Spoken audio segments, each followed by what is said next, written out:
Préparons dimanche. Préparons dimanche. Une méditation de la parole de Dieu sur les radios Maria des langues françaises.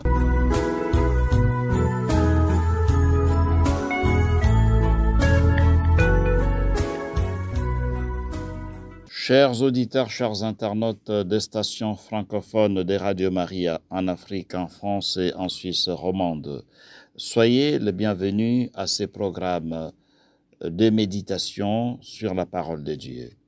Au nom du Père et du Fils et du Saint-Esprit. Amen. Seigneur notre Dieu, nous t'en prions, accorde-nous la joie de t'appartenir sans réserve, car c'est un bonheur durable et profond de servir constamment le Créateur de tout bien. Par le Christ notre Seigneur. Amen.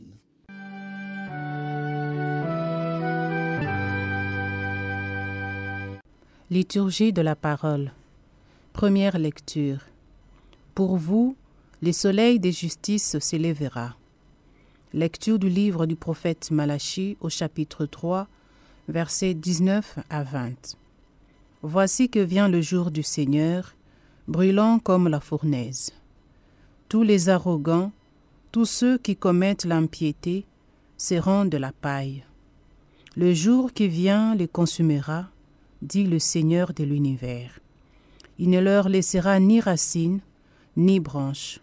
Mais pour vous qui craignez mon nom, le soleil de justice s'élèvera, il apportera la guérison dans son rayonnement.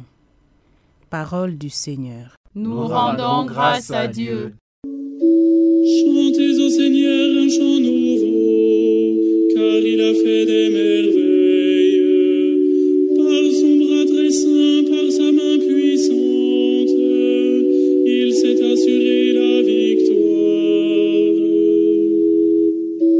Le Seigneur a fait connaître sa victoire et révélé sa justice aux nations. Il s'est rappelé sa fidélité, son amour, en faveur de la maison d'Israël.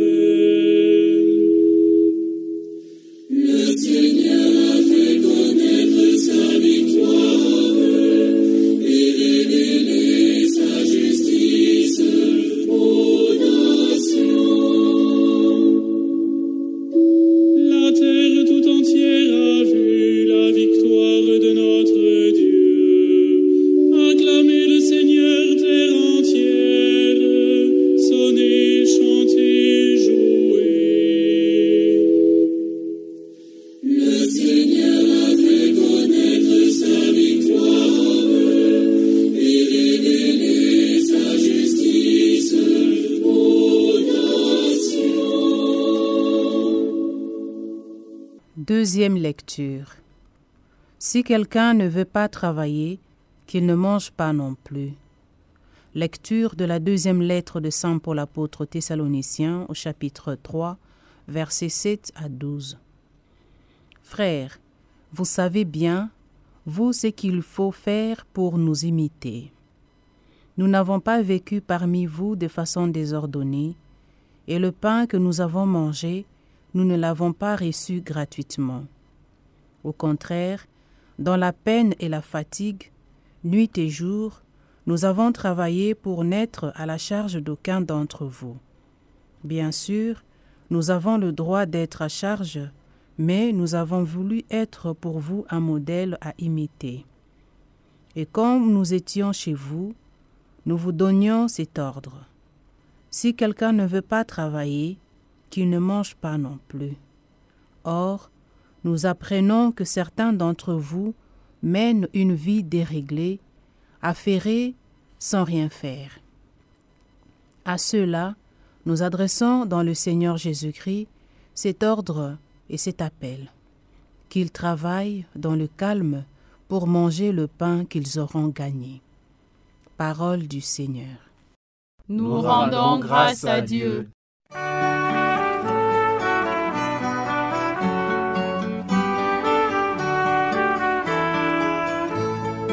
Alléluia, Alléluia, Alléluia, Alléluia, Alléluia. Alléluia, Alléluia, Alléluia,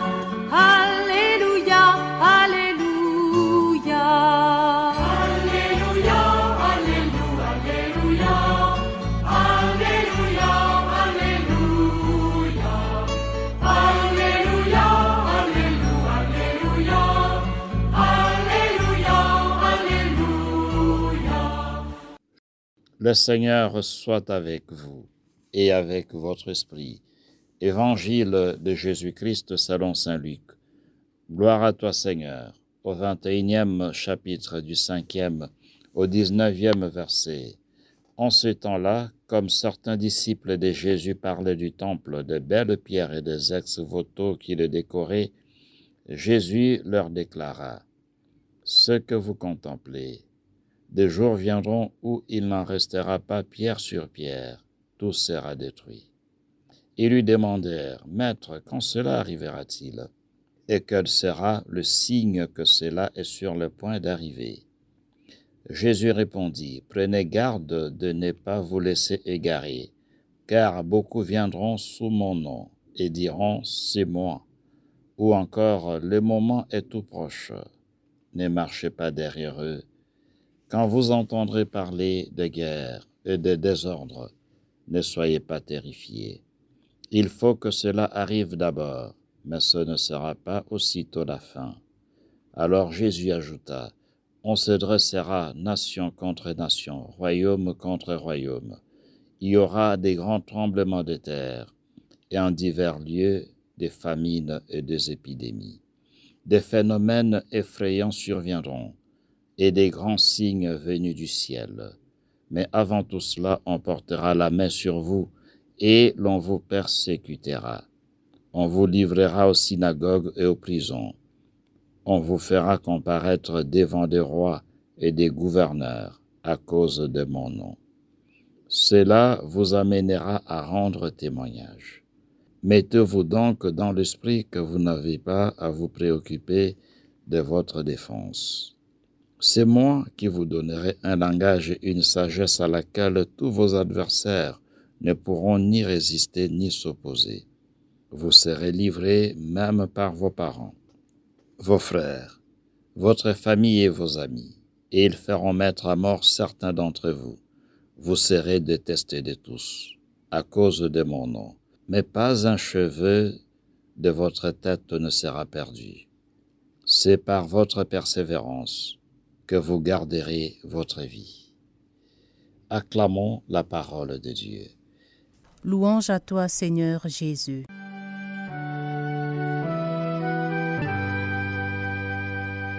Chers auditeurs, chers internautes, 33e dimanche du temps ordinaire. Les dimanches prochains, nous allons célébrer déjà les Christ rois de l'univers. Voilà pourquoi l'Évangile nous projette déjà vers la fin des temps. Vers ce moment ultime, c'est Kairos, le moment du retour du Seigneur, son retour glorieux. Et tout passera. À la fin des temps, tout va passer. Seul Dieu demeure. Comme Dieu est amour, seul l'amour demeure et demeurera. Même le temple sera détruit, comme nous l'avons entendu dans cet évangile. Les disciples de Jésus sont émerveillés. Et bon, ils ont raison de se laisser émerveiller en regardant le temple. Ça faisait la fierté d'un peuple, le peuple juif. Le temple de Jérusalem, le temple d'Hérode le Grand, un bâtiment imposant et beau. Mais Jésus leur déclara, « Ce que vous contemplez, des jours viendront où il n'en restera pas pierre sur pierre. Tout sera détruit, tout sera détruit. Sauf Dieu va rester, seul Dieu demeure. » Cet évangile, dès le début, nous invite à nous accrocher à l'essentiel, à ce qui demeure. Tout passe, mais Dieu demeure. Accrochons-nous à ce qui demeure. Accrochons-nous à l'amour, parce que l'amour demeure. Celui qui est en communion avec Dieu découvre que Dieu est amour et il ne peut que vivre de l'amour et dans l'amour. À l'époque de Jésus, c'est une période assez difficile, une période de troubles, des révoltes, la présence des Romains en Palestine, surtout certaines contraintes qu'ils imposent au peuple sont insupportables. Impôts et autres contraintes. Beaucoup de révoltes, de rébellions de la part des Juifs. La société vit dans l'insécurité. Il y a une certaine instabilité. C'est dans ce contexte que Jésus dit, « Ce que vous contemplez, des jours viendront où il n'en restera pas pierre sur pierre, tout sera détruit. » C'est une période difficile sur le plan social. Tout comme à l'époque du prophète Malachie. Nous l'avons entendu dans la première lecture, tiré du livre de Malachie, Malachie 3, de 19 à 21. Qu'est-ce qui se passe? Nous sommes au 5e siècle, avant Jésus-Christ. Le peuple revient de l'exil. Ils étaient convaincus qu'après l'exil, c'est le paradis sur terre. Après l'exil, on regagne la terre sainte. Et donc, tout sera rose. C'était ça l'espoir, voire l'espérance de tout un peuple. Revenons à la terre promise et tout sera rose. Mais au retour de l'exil, le peuple revient dans la terre promise et se rend compte que ce n'est pas facile. Ils ont reconstruit le temple en 515 plus ou moins avant Jésus-Christ. Ils croyaient qu'avec la reconstruction du temple, les choses vont marcher très bien. Et Dieu va exaucer leurs prières, mais la souffrance est là. Il y a la souffrance sur le plan social, mais il y a aussi tant d'égarements dans la société. L'élite religieuse, prêtres, scribes et autres s'éloignent du Seigneur, le peuple s'éloigne du Seigneur, l'infidélité à l'alliance avec Dieu, le peuple ne comprend plus rien. C'est dans ce contexte que Malachie écrit son livre, pour rappeler au peuple que, attention, ne pensez pas que les choses vont aller mieux parce que vous êtes revenus dans la terre promise. Il faut d'abord qu'il y ait la conversion. Convertissez-vous. Et si vous ne vous convertissez pas à la fin du temps, il y aura le jugement, le jour du Seigneur. C'est un jour redoutable pour les impies, mais ce sera un jour de lumière pour les justes. Le contexte de Malachie, c'est peut-être le contexte dans lequel vivent certains parmi nous. Contexte de questionnement, de souffrance, la guerre, la faim, la famine, tant de problèmes auxquels certains sont confrontés aujourd'hui dans certaines parties du monde. On se pose des questions. Où est Dieu dans tout cela? La réponse, c'est avec Malachie, qui dit, écoutez, si vous voulez que les choses marchent, il faut revenir au Seigneur. Il faut se convertir. Il faut promouvoir des valeurs, la justice, la paix, la vérité, l'amour et tant d'autres valeurs chrétiennes ou spirituelles. Et c'est une société fondée sur ces valeurs qui pourra assurer le bonheur à son peuple. Comme à l'époque de Malachie, à l'époque de Paul aussi. Nous l'avons entendu dans la deuxième lecture, tiré de 2 Timothée 3, de 7 à 12. C'est aussi un moment où les gens se posent des questions sur le retour du Seigneur. Quand est-ce qu'il va revenir? Surtout parce que, les choses ne marchent pas. C'est mieux que le Seigneur revienne le plus tôt possible.